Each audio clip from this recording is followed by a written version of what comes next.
The first time my salary entered my account, I locked myself inside an office bathroom and cried, not because I was overwhelmed with happiness, not because I was proud, but because for the first time in my life, I believed our suffering might finally end.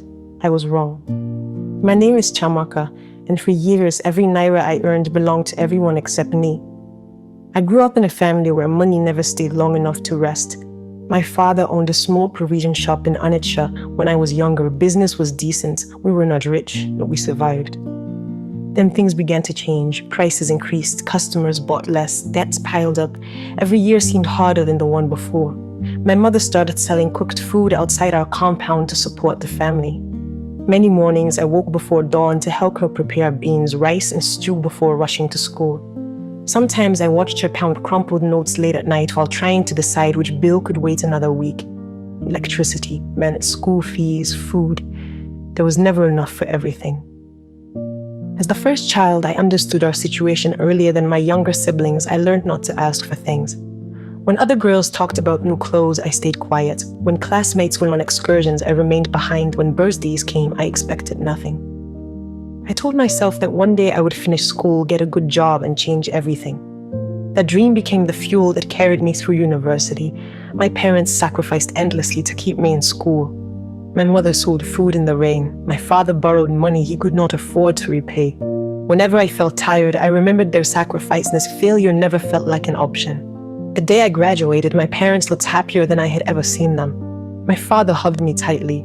"Your suffering is over now," he said. At the time, neither of us knew it was only beginning. Finding a job was harder than I expected. For almost a year, I submitted applications everywhere. Banks, companies, government agencies, anywhere that was hiring. Most applications received no response. Some interviews led nowhere. The rejection became exhausting. I began questioning myself. Then, one Tuesday afternoon, everything changed. A company in Lagos offered me an entry-level administrative position.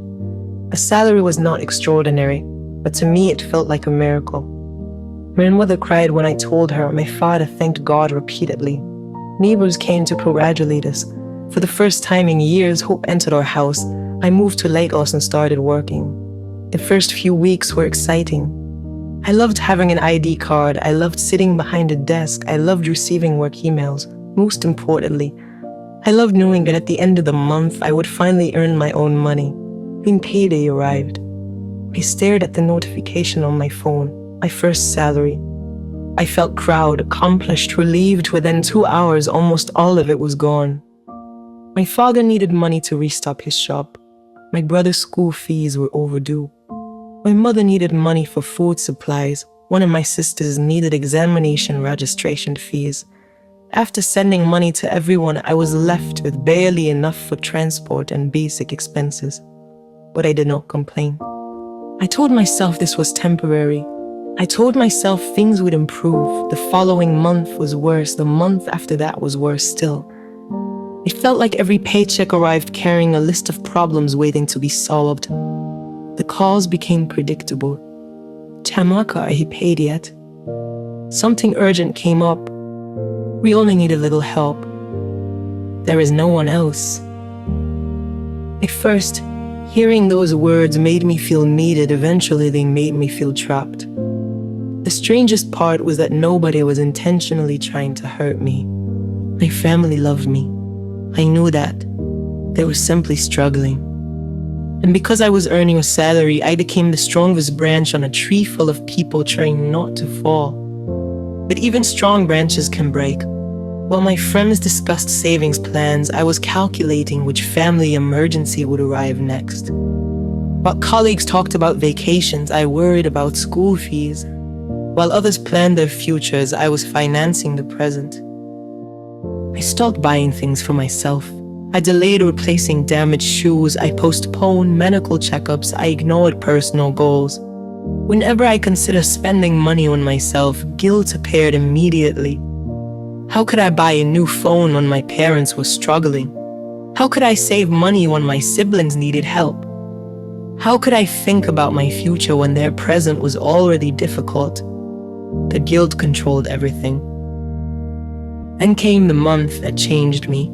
Our company delayed salaries. For almost 3 weeks, I barely survived. Rent was due. Transport costs kept increasing. Food prices were rising. I was already stressed when my younger brother called. School is demanding payment. I explained that salaries had not been paid. There was silence. Then he said something I will never forget. But you work now. That was it. Just 4 words, but they crushed me. Because those words revealed something painful. Too many people, I was no longer chamaka, I was income. I was salary. I was solution. That evening, I sat alone in my tiny apartment and cried harder than I had cried in years. I cried for the exhausted version of myself nobody could see. I cried for the dreams I kept postponing. I cried for the girl who worked so hard to escape hardship only to discover she had brought hardship with her. For the first time, resentment entered my heart, not toward my family, toward the situation, toward the impossible position of loving people who genuinely needed help while slowly losing yourself in the process. A few weeks later, I traveled home. After dinner, I asked everyone to sit down. My hands were shaking. My heart was racing. I had never spoken this honestly before. I need to tell you something.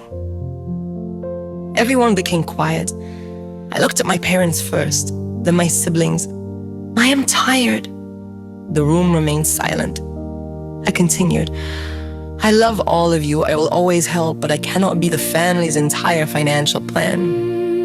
My mother's eyes filled with tears. My father lowered his head. For years, I had hidden my struggles because I did not want them to worry. Now they were finally seeing the truth. I told them about borrowing money for transport.